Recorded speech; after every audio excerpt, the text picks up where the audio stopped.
ফুপুর হাতের পেয়ারা মাখানো। ফুপু আজ আমাদের বাসায় অনেকদিন পর বেড়াতে এসেছে। এসে দেখছে যে পেয়ারা আছে ঘরে, বলছে দাঁড়াও আমি তোমাদেরকে পেয়ারা মাখা করে খাওয়াচ্ছি।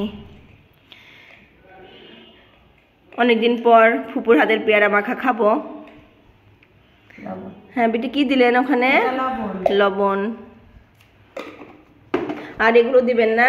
টমেটো, ঝাল, মরিচ দিয়ে মরিচটা আগে হচ্ছে লবণের সাথে মাখাই নিচ্ছেন না?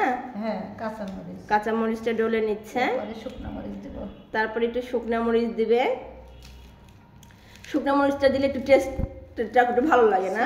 হ্যাঁ, একটা গন্ধটা সুন্দর লাগে। তারপরে ধনে পাতা,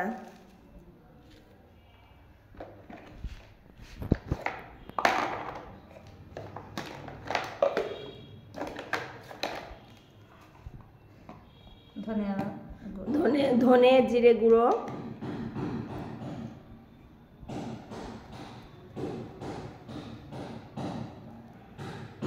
একটু বেশি করে দিলে তারপরে দিব চিনি, অল্প সামান্য একটু চিনি দিব আমরা।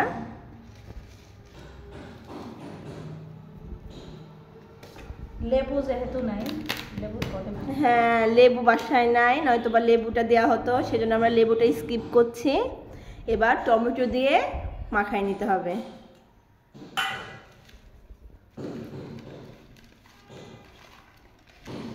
এই তো এবার পেয়ারাগুলো মাখানো হচ্ছে। ফুপুর হাতের পেয়ারা মাখানো খেতে আমাদের অনেক ভালো লাগে। এছাড়াও ফুপুর হাতের অনেক কিছুই আমাদের খেতে ভালো লাগে। ছোটকালে অনেক ফুপুর হাতের অনেক কিছু খাইছি। সামান্য একটু গুঁড়া মরিচ এবার দিবে।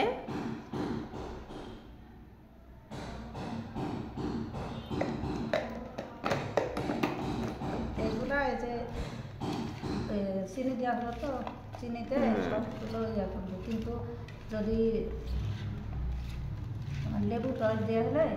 লেবুটা দিলে একটু বেশি একটু ভালো লাগতো, মাখা মাখা হতো, সবার গায়ে লেগে যেত। লেবু নাই বাসায়, কি করার, লেবুটা বাদ দিয়েই মাখালো ফুপু। লেবু না থাকলে ইয়া দেওয়া যাবে। আমাদের পেয়ারা মাখানা অলমোস্ট রেডি।